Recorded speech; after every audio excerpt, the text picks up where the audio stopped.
Hello viewers, আমার চ্যানেলে তোমাদেরকে স্বাগত জানাই। আজ বানাচ্ছি দোকানের মতন পাঁপড়, তৈরি করছি বাড়িতে।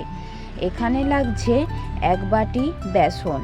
যতটা বেসন দেবে তার থেকে 1 ভাগ ময়দা দেবে। এখানে দিয়ে দিয়েছি আমি হাফ ময়দা, তাতে দেব কালো জিরে আর স্বাদ মতো একটু নুন দিয়ে, আর দেব একটু তেল। আমি এখানে সর্ষের তেল দিয়েছি, তোমরা চাইলে সাদা তেলও দিতে পারো। দিয়ে ভালো করে মাখিয়ে নিতে হবে তেলটাকে। এমনভাবে মাখাতে হবে যেন হাতে মুঠো করা যায়, চাপের মতো ডেলা ডেলা হয়ে যায়। তারপরে ভালো করে মাখানোর পর হালকা উষ্ণ জলে গরম করে সেই জলটা দিয়ে হালকা হালকা দিয়ে ময়দার যেমন ডো করে সেরকমভাবে ডো করে নিতে হবে। চলো তোমরা দেখো কেমনভাবে আমি ডো বানিয়ে নিচ্ছি।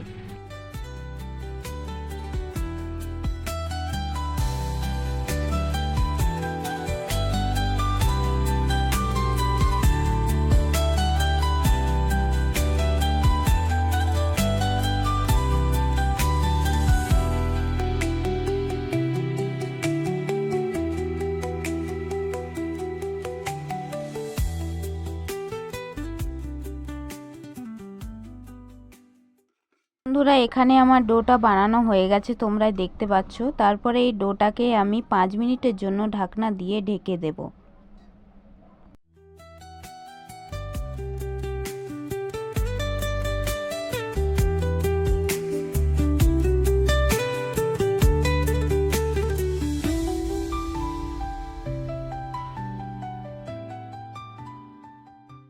তো বন্ধুরা, আমি 5 মিনিট পর ঢাকনাটা খুলে ডোটাকে ভালো করে মেখে নিয়েছি। তারপরে এরকমভাবে হাতের সাইজে লম্বা লম্বা করে নিয়েছি। তারপরে ছুরির সাইজে আমি ডোটাকে মাঝ বরাবর কেটে নেব। দেখো, আমি এখানে ছুরির সাইজে মাঝ বরাবর কেটে নিচ্ছি। তারপরে একটু একটু করে সরিয়ে ছুরির সাইজে আমি ডোটাকে কেটে নেব। কেটে নেওয়ার পর হাতে চাপ দিয়ে গোল গোল করে ডো বানিয়ে নেব।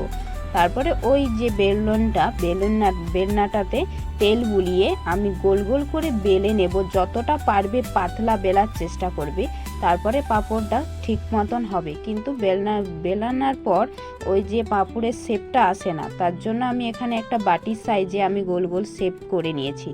করে নেওয়ার পর পাঁপড়গুলো আমার পুরোটাই রেডি হয়ে গেছে।